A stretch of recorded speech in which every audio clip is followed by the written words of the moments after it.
বেহাল রাস্তার প্রতিবাদে পথ অবরোধ। পাটুলি থেকে ছাত্রীর মোড়ে 1 ঘন্টা থমকে যান চলাচল। পূর্ব বর্ধমান জেলার পূর্বস্থলী 2 নম্বর ব্লকের পাটুলি ব্লক কার্যালয় থেকে ছাত্রীর মোড় পর্যন্ত সংযোগকারী রাস্তার বেহাল অবস্থার প্রতিবাদে রবিবার পথ অবরোধে সামিল হলেন গ্রামবাসীরা। রবিবার সকাল 12:30 থেকে প্রায় 1টার মধ্যে প্রায় 1 ঘন্টা ধরে এই অবরোধ চলে, যার ফলে সাময়িকভাবে ওই রাস্তায় যান চলাচল ব্যাহত হয়। এলাকাবাসীদের অভিযোগ, দীর্ঘদিন ধরেই রাস্তার অবস্থা অত্যন্ত শোচনীয়। খানাখন্দে ভরা এই রাস্তায় চলাচল করতে গিয়ে প্রতিদিনই সমস্যার মুখে পড়ছেন সাধারণ মানুষ। স্কুল পড়ুয়া, রোগীবাহী গাড়ি থেকে শুরু করে নিত্যযাত্রীদের দুর্ভোগ চরমে পৌঁছেছে।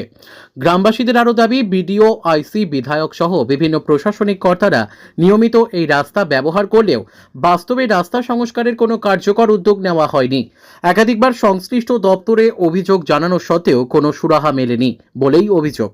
শেষ পর্যন্ত বাধ্য হয়েই প্রতিবাদ কর্মসূচির অংশ হিসেবে পথ অবরোধের সিদ্ধান্ত নেন গ্রামবাসীরা। খবর পেয়ে পূর্বস্থলী থানার পুলিশ ঘটনাস্থলে পৌঁছে পরিস্থিতি নিয়ন্ত্রণে আনে। পুলিশের পাশাপাশি প্রশাসনের তরফ থেকে দ্রুত রাস্তা সংস্কারের আশ্বাস দেওয়া হলে প্রায় 1 ঘন্টা পর অবরোধ তুলে নেন আন্দোলনকারীরা। এলাকাবাসীরা জানিয়েছেন, প্রতিশ্রুতি কার্যকর না হলে আগামী দিনে ফের আন্দোলনে নামতে বাধ্য হবেন তারা।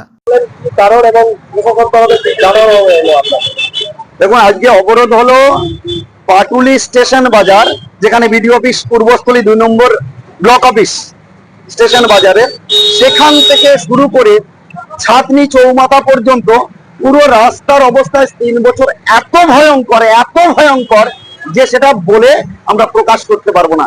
এখানের মানুষজন প্রতিনিয়ত সাফারার হচ্ছে, শুধু সাফারার নয়, একটা রুগী নিয়ে যেতে হলে সেই রুগীকে ভালো করবো কি, রুগী মারা যাচ্ছে, মানে এতটাই খারাপ অবস্থা রাস্তার।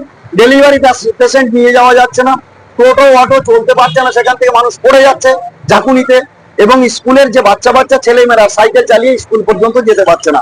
আজ 3 বছর শুধু বলছে স্যাংশন হয়ে রয়েছে, কোনো দিন কোনো কাজ হচ্ছে না। বিডিও সাহেব 14 বার যাচ্ছেন, ডিএম সাহেব মাসে 1 বার আসছেন, এসডিও সাহেব মাসে 2 বার আসছেন, থানার আইসি 14 বার আসছেন, আর এমএলএ তো প্রতিনিয়ত 4-5 বার আসছেন। তারপরেও তাদের ভ্রুক্ষেপ হচ্ছে না যে যেখানকার জনসাধারণরা এভাবে মানে চরম দুরবস্থার মধ্যে দিয়ে রয়েছে, ছাড়ছেন না। তার জন্য আজকে আমরা সমাজের পক্ষ থেকে রাস্তা অবরোধ করে দিয়েছিলাম। তারপরে থানা থেকে আমাদের ফোন করলো, থানা নিজে দায়িত্ব নিলেন সোমনাথ বাবু, আপনারা দেখেছেন, তিনি স্পিকারে দিয়েছিলেন সোমেন বাবু। তো সোমেন বাবু বললেন যে উনি নিজে দায়িত্ব নিয়েছেন, 15 দিনের মধ্যে এই রাস্তার কাজ শুরু হবে, আর না হলে এই সমাজ, পুরো সমাজ, এখানে কোনো রাজনৈতিক ব্যাপার নয়, পুরো সমাজ আন্দোলনে নামবে, পুরো রাস্তা অবরোধ হবে। আজকের দিনে দাঁড়িয়ে মার্কেটে ই রিক্সার প্রচুর চাহিদা রয়েছে, তাই আর চিন্তা কিসে? সঠিক মানের ই রিক্সা ব্যাটারি এবং নতুন ই রিক্সা কিনতে হলে আজই চলে আসুন আমাদের ধূপগুড়ির রিয়া এন্টারপ্রাইজের শোরুমে। এখানে পেয়ে যাবেন ই রিক্সার লিথিয়াম ব্যাটারি এবং রয়েছে দুটো ফিনান্স কোম্পানিতে লিথিয়াম ব্যাটারি কেনার সুবর্ণ সুযোগ। বাজাজ ফাইন্যান্স দিচ্ছে স্বল্প সুদে ব্যাটারি কেনার সুবর্ণ সুযোগ। মাত্র 4 ঘন্টা চার্জ করুন আর চলবে 100 থেকে 140 কিলোমিটার মাইলেজ। আপনার লাইনের বিল সাশ্রয় হবে। এছাড়াও এখানে স্পেয়ার পার্টস এবং ব্যাটারি পেয়ে যাবেন একদম সুলভ মূল্যে। এগুলো সব পাবেন আপনার সুপরিচিত ডিলার রিয়া এন্টারপ্রাইজ ধূপগুড়িতে। তাই সহজ কিস্তির মাধ্যমে আপনারা আজই নিয়ে যান ব্যাটারি এবং ই রিক্সা। তাই বন্ধুরা, আর দেরি কিসের? আজই চলে আসুন আমাদের শোরুমে। আমাদের ঠিকানা ধূপগুড়ি ফালাকাটা রোড, আদর্শনগর, বৈরাতিগুড়ি স্কুলের ঠিক নিকটে। বিশদে জানতে স্ক্রিনে দেওয়া নম্বরে কল করুন। ধন্যবাদ।